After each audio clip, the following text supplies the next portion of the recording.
Hey guys, hope you're having a beautiful day. So, I know I haven't made a video in a while. It's been, I think, about a month or so. But the reason is because it got pretty boring, just going back and forth in the lawsuit. But there's a lot of new things that came out, and I wanted to discuss it with you guys. And well, it's gonna be a one-way conversation.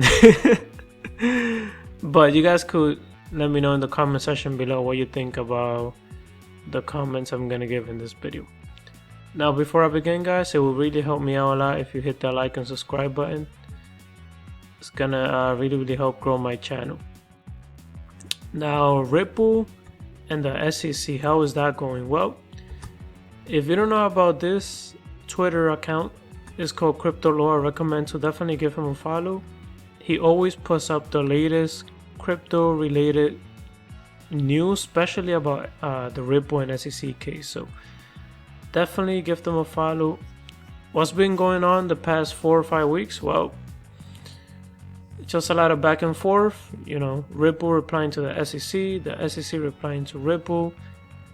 Now you had the Hinman deposition going on, which is supposed to be today on the 27th.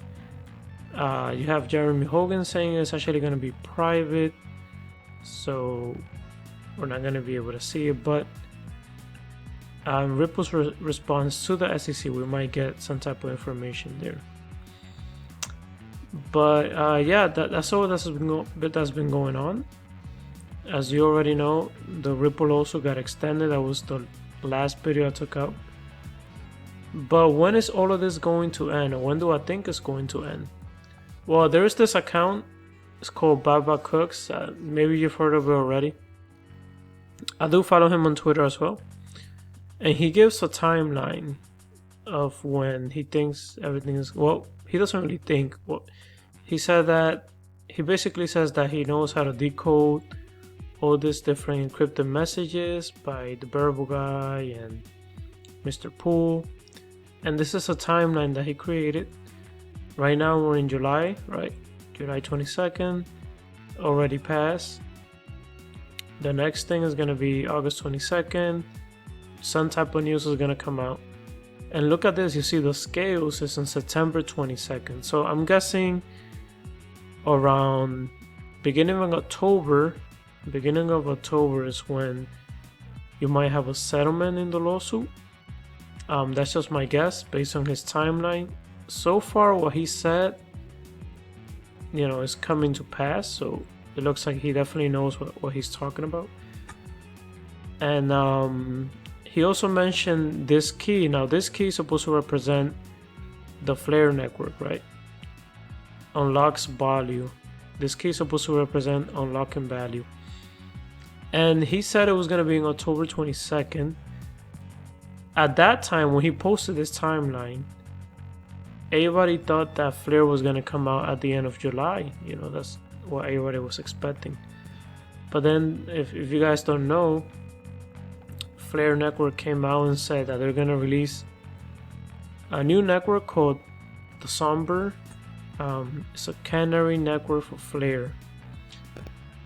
And basically what it is, from what I've understood, I was reading the website, it looks more, even though they deny and they say it's not really a testing network, it looks more of a testing network.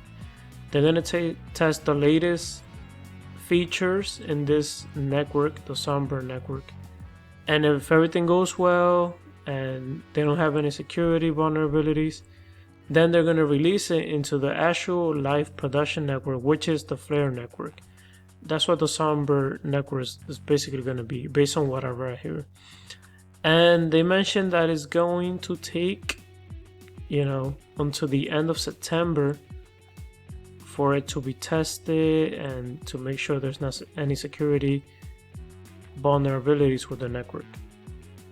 So there it is, again, this account, Baba Cooks is his name. He mentioned the key is Flare. The key is on October 22nd. At this time, when he mentioned this timeline, everybody was expecting Flare to go live at the end of July. So he was right on that. So in my opinion, we're gonna see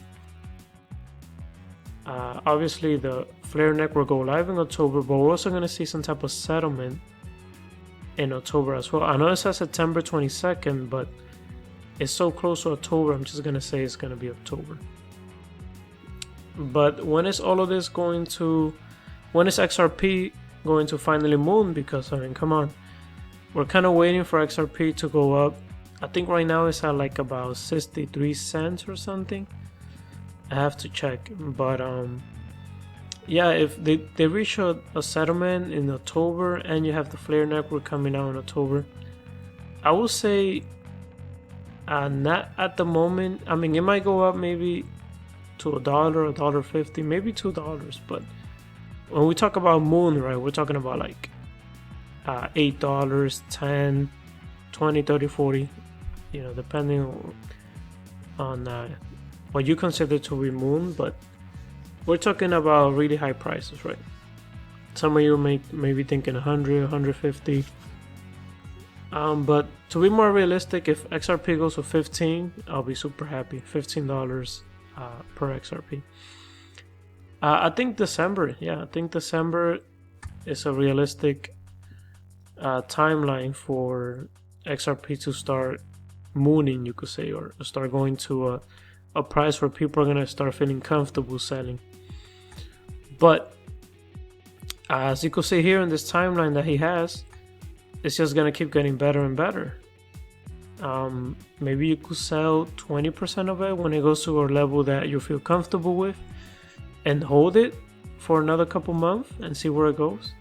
But that's just your decision. You know, I'm not a financial advisor. You're gonna have to decide whether or not you're gonna do that. But yeah, give him a follow. He gives pretty good information. He likes to decode. He's really good at it. And then he tells us what he figured out. Not in a very straightforward way, but he makes it a little easier than Variable Guy 123 and Mr. Pool, you could say.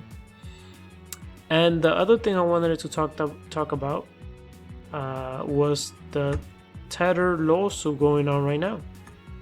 Department of Justice is considering filing criminal charges against Tether. Now, we all knew that Tether already got sued by the New York Attorney General, and they reached a settlement, which I was super impressed because I thought they were gonna, you know, get fined hundreds of millions, but they didn't.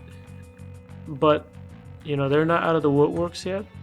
You got the federal government now trying to look into Tether, and everybody knows Tether is a big scam. They're not really back one-to-one. So yeah, I don't know, maybe at the end of this year Tether will not exist anymore. If you think about it, if they're trying to take out CBDCs, right, every single country is trying to take out their own digital coin, you could say, then you don't need stable coins. What do you need a stable coin if you have CBDCs? So Tether, USDC, USD coin, any of the stable coins are eventually going to disappear. They're not really needed. But yeah, those are the 3 updates I wanted to give you guys. The Ripple lawsuit is still going on, a lot of back and forth. It's a little boring, but some of you guys like this thing, so you know, just grab your popcorn and enjoy it. The Flare network, it was delayed a little longer because they want to test this new network, which is called Songbird, which is going to be more like a testing network. All the latest updates are always going to be in the Songbird network. But if you look all the way in the bottom here in the Flare website, they say here Songbird should not be considered a production ready network. It is for testing of the integrity of proposed production network, which is Flare, and etc, etc. And then here they said the Flare team makes no promise to continue support or development of Songbird in the future. The team at Flare, and likely the various team testing their D-apps on Songbird, will be actively trying to find and exploit bugs and other issues and break the network.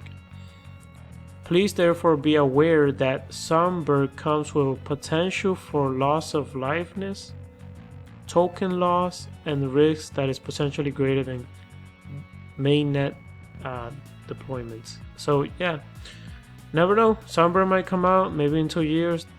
They don't need it anymore. They stop supporting it, and you might lose your tokens there. So I would say just focus on your Flare tokens, and all the other tokens are gonna come with that.